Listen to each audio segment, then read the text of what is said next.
Hey guys, you are listening to Insights with Kathleen, Please join us while we share our insights and experiences with the hope to inspire you to look inside of yourself. for the answers you already have. As with all information we receive, Take what speaks to you and leave the rest.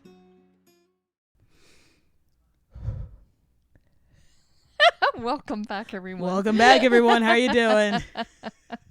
Thanks for joining us today. Yeah, thanks for stopping on by.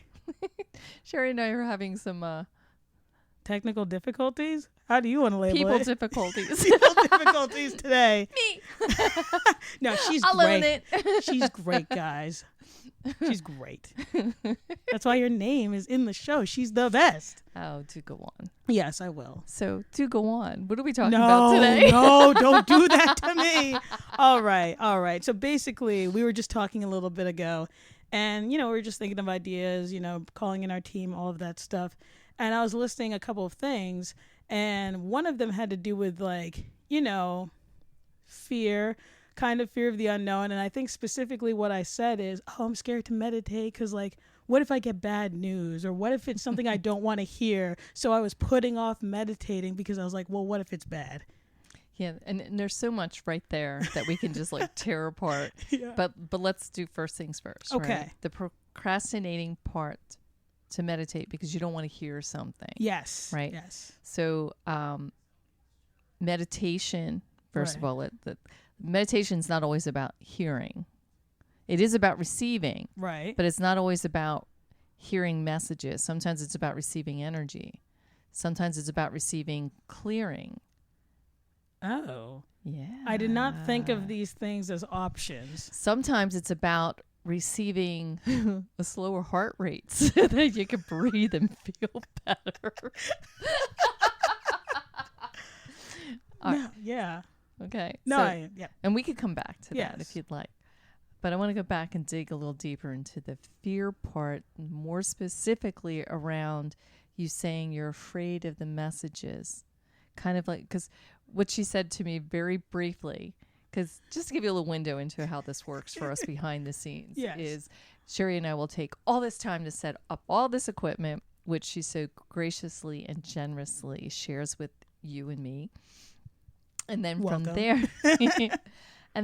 there, once we do that, we will center ourselves and ground, and that is also part of meditation, right? Right. Is where we want to make sure we're fully embodied as we connect with the all that is. Yes. And for those who are listening, that can mean anything, right? That can mean source, that can mean God, that can mean angels, that can mean your spirit team, whatever that is to you. Right. That's really what we're doing, because we are, and we've said this many times and we'll continue to say it, spiritual beings Yes. having a human experience. And then even those who are very Christian listening and following us, Right. you too, it. It's all over the Bible. Right. That even Jesus himself talks about how, we live for eternally, Right. because we are of spirit. We are spirit.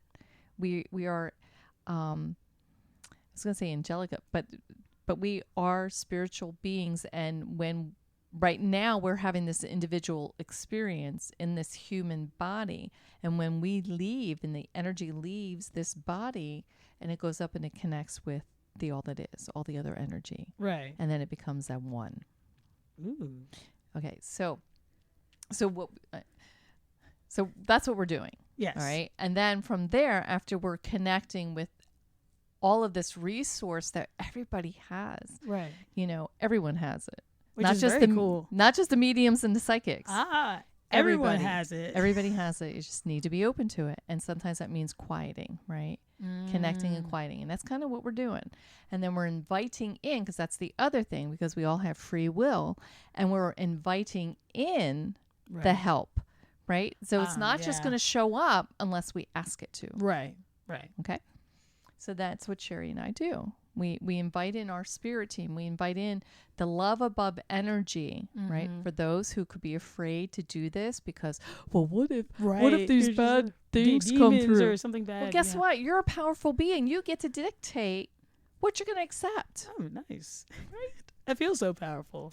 Yeah. And so then that's what we do. And then after we do that and we feel like, okay, we're grounded, we're connected, we invite in everyone. Then Cherry and I will connect and say, okay, so what are we talking about today? And then Cherry went off today, God bless you. and it just kind of hit me as soon as she said, what did you say to me again? I was talking about procrastinating, and you're like, why are you procrastinating? And I was like, well, because I'm scared of the message. And then you're like, that's our topic. And I was like, exactly. What? I'm scared of the message. Yeah. Scared. Scared. Yeah. So here's the thing that I want everyone to hear, and I want you really to hear this. Okay. All right. Our spirit team, those messages, right? It's all in love. None of it's judging. None of it's to say you're less than. It may be information you might not want to hear. That's a possibility.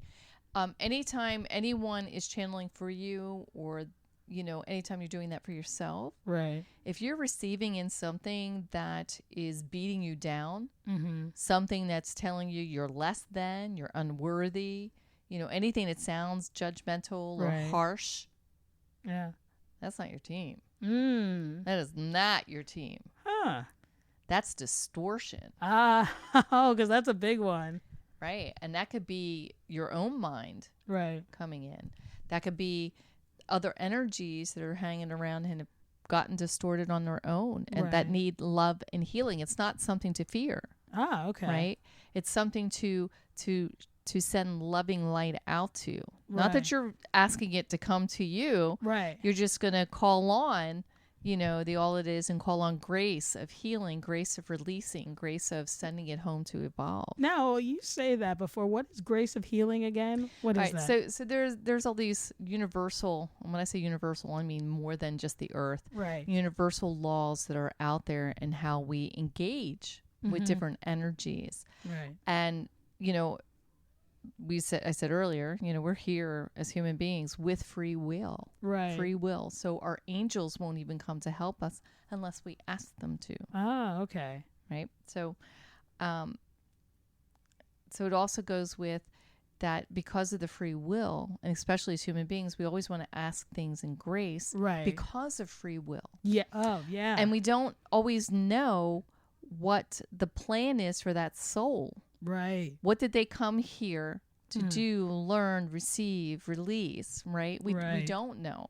So like even like when we're praying for someone who's sick, we always want to do it in grace because maybe that soul had specifically written their journey in a way that I want to go through this. I want to go through this adversity. I want to go through this trauma. I want to go through this illness. I want to have that experience because maybe it's so that they can get something from it and learn about love from that. Right. Or it could be that they are like a self-sacrificing soul who's there to help serve another soul who needs to or wants to experience being a caretaker. Okay. For that individual going through that experience. Or who wants to experience the loss of the connection in the human way. Okay. So it ends up getting to be so complicated that there's just no way. And we're not meant to know like all of those inner workings. We're just not. I mean, because if we stop to figure that all out and analyze it. So much overthinking and be like, yeah, you would get nowhere. You would have no fun. Yeah, we're here to have fun. You get stuck and no one wants that. So that's why we always ask in grace. Okay. So when we want to help someone, in some way, send them light and love. When we want to help someone to get through whatever it is that they feel that they need help getting through, we always want to put grace. Right. Put it in the parentheses, if you will, of grace. Because, look, my heart is so big and so loving, and I want to love this person. Right. But I want to love them so much that I don't want to step on something that they've orchestrated that I am not consciously aware of at this point in time. That makes a lot of sense. Yeah. And it's hard. It's hard, especially like when it's someone really close to you and they're really bad sick or they're dying and you just don't want to let them go. Right. I encourage you to see it with that lens that, it's kind of like, okay, it's kind of like this. It's kind of like this. What's she going to say? So you know how like you like to give out gifts? Yeah, I love that. So I love to give out gifts too. Yeah. And when I was younger, I loved to give out gifts more than I loved to receive them. Because for me, there was a level of distortion around the receiving part. Right. I always felt like if I received this from someone, then I owe them something. Right. Right. And that's distorted thinking. Because really a gift, if someone's giving you a gift, no strings attached. Right. I love the story of Mother Teresa. Pope John Paul gave Mother Teresa a car. Yeah. Because she's doing all these great works out in India and making a big, huge difference, huge influence. Right. She's a big influencer before the Facebook and Instagram Before the stuff. Facebook. Which, by the way, do follow us. That was a smooth plug. Follow us on Facebook, Instagram, TikTok, and YouTube if you're not already. Subscribe. Yes, please. It helps us. Anyway, you like how that got worked in there? Yeah, I like That that. was pretty Good. talented. That was so. We didn't even smooth. talk about that. We're really getting good at this. Airing it out. We did not talk about it, but we did it, which is great. We're just in flow, and I love it. So, anyway, with the gift receiving and giving, Right. right? So for me, in receiving a gift, I always did, not always, but I kind of felt and had this struggle inside of myself in receipt of that gift. And for me, I always thought, well, that's because, you know, my childhood with the trauma with my grandfather, you know, he embarrassed me even more so by taking us all out to Pomeroy's. That was a store that used to exist way back in the day. And we're at this jewelry case and he's trying to pick something out for just me. Right. And my siblings aren't really getting anything. I mean, it was crap, but it was still, you know, and I'm like so uncomfortable about it. Right. And I thought, well, maybe that's why, you know, when I was in my 20s or whatnot, having an issue with receiving, that it had to do with that because of what he was doing to me. I kind of related the two. Right. But it's also about worthiness, self-worth. Yes. Right. I don't know that I'm worthy to have this. Right. Oh, you can't do that for me. But let me do that for you. Because you're definitely worthy to receive. Right. You see, that it's kind distortion in there. Yes. So, you know, also though, to say, you know, if someone is offering you a gift and there are strings attached, that's not a gift. Yeah, it's not. That's coercion or a bribe. Yes. You know? Yeah. So don't accept those. Don't do it. It's not good for anyone.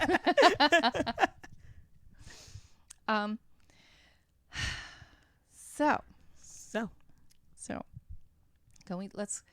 so that's kind of grace, right? And let's go back to the fear over the message. Yes. Yeah. Back to worthiness. Right. Messages are a gift for us. And if we change how we see it and we see it as a receiving of a gift, right, and that I'm worthy of that. And even if we see it as, hey, wait a minute, I made this little plan for this little trip I'm taking here in my human bodysuit. Right. My spirit, my soul says, hey, you know what? Heaven's chill, man. I like it, but I need a little excitement. I need to go to the scary fun house. I need to ride a few roller coasters. Is that Earth? That's fun. I need to like maybe just sit on a boat and cruise and float a little bit, you know? So I just need to change some things out. Oh, for sure. Okay. So your soul, your spirit is coming down in body. But before it comes in body, it's making its little itinerary. It's writing it all down. It's saying, all right, this is the outline of what I'm hoping to achieve while I'm here. Right. This is all the fun I want to have. Yeah. Right. Even the bad stuff is fun. Because she always says that. That's like your thing. They're chocolatey emotions and whatnot. Yes. And I know y'all want to kick me in the butt maybe, for saying maybe. Because it's like, what the heck are you talking about, lady? You know, I'm in this mess right now. This is not fun. No, it's not fun when we're so close to it and we're in it. Right. But it's the perspective, right? Time and perspective. We see it and we're like, wow, that really was rich. Right. Okay. But before we come down, we are making this little itinerary of these things, and it's loose because it's also leaving room for free will. Right. And it has contingency plans, and it has all these other things, and it has like, you even list like your exit points, like, oh, I may want to leave at this point in time if this happens, or you know, there's several exit points that a soul can leave at any point in time, because we're not trapped. Right. So let go of that fear. What? No, that's nice. Sorry, I don't know why I wanted to do that, but I just did it. Maybe. No, that's nice. And I guess for me, when I look at meditation, because you were just saying it earlier about like there's so many things you could do with meditation. And I guess for me, when I first got into meditation and now I always thought of it as like, you know, going to the auto body shop. I'm just getting stuff fixed and I'm getting out. There's no pleasure or enjoyment. I'm just going in. What do I need to work on and getting out? And I guess it made it feel dense when I was doing it. So whenever I would get the messages, because there's still all beautiful messages for me and everything like that, but I would just think of it as like, oh, these are things I should have been working on. Why haven't I been working on it? And I guess since I feel like, oh, you know, I feel powerless in the meditation, I just have to receive everything the team's giving me, or I have to, because a lot of the times my spreads for like, you know, my tarot cards or whatever, they're just really big. And I'm like, oh gosh. So now my brain's thinking, oh, every time I meditate, I get a huge message and I'm overwhelmed. And now I got to remember to do all this stuff. And now I don't want to do it. Do you know your spirit team's really sly? How are they sly? What do you mean? Boundaries. Sherry needs to set some boundaries. Oh, which song is that? I don't know. I just made it up. I know. You're not slick. All right. So here's the thing. Okay. Tell me a thing.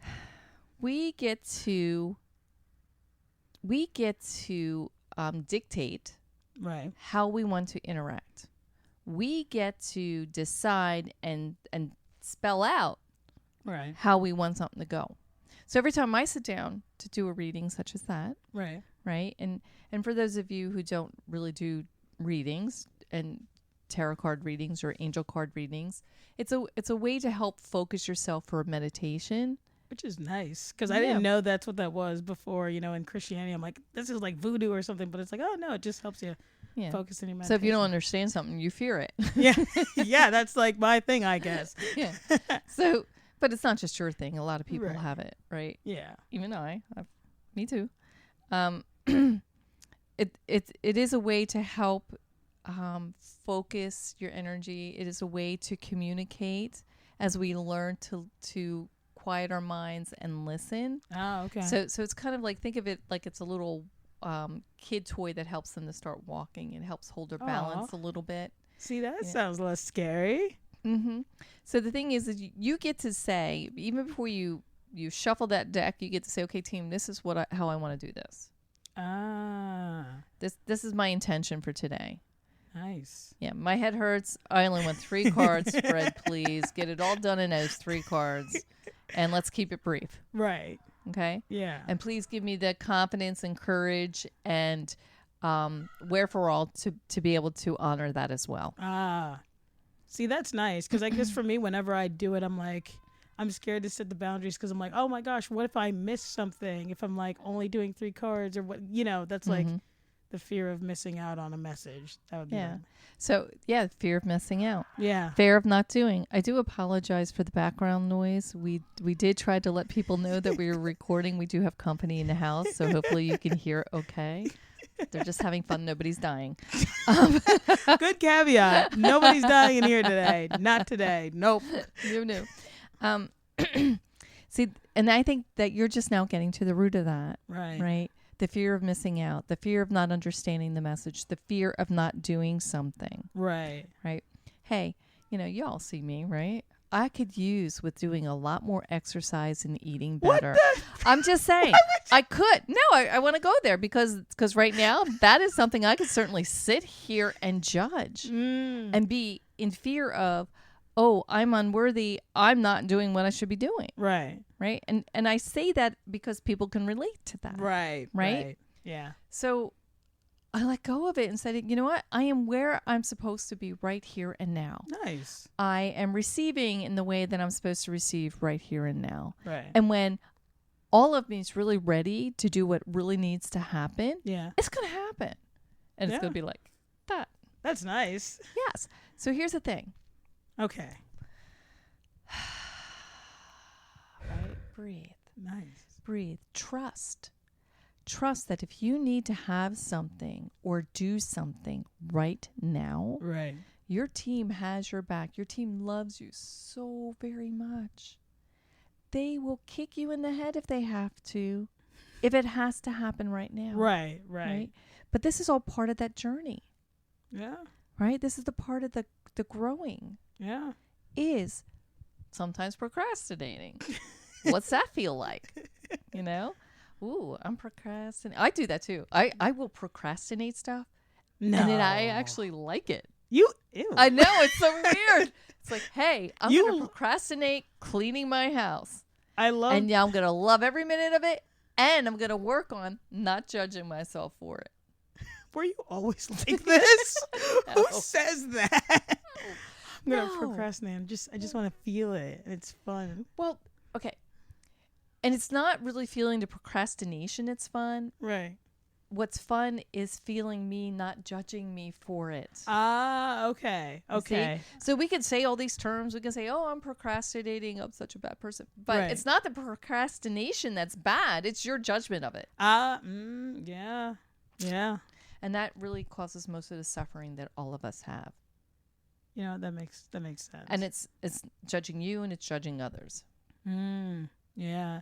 Is this I loving of me? Is this loving of you? No, it's true, because I was telling her earlier that I was like, oh, I'm procrastinating, I'm meditating or something like that. But then I realized, I was like, well, I'm ready to receive this message now. So I kind of was able to shift the perspective and say, you know what? I was giving myself time to prep for the message I was getting today. Ta-da! And that feels so much lighter to say than... Ooh, that feels really good. Doesn't that feel really good? really good. Which feels felt really a lot- good. It did feel really good. Well, thank you, Sherry. Of course. Thank you, Kathleen. And thank you for joining us. Have a great night. See ya. Bye. Remember, you are bigger than anything that you are going through or anything that is happening around you.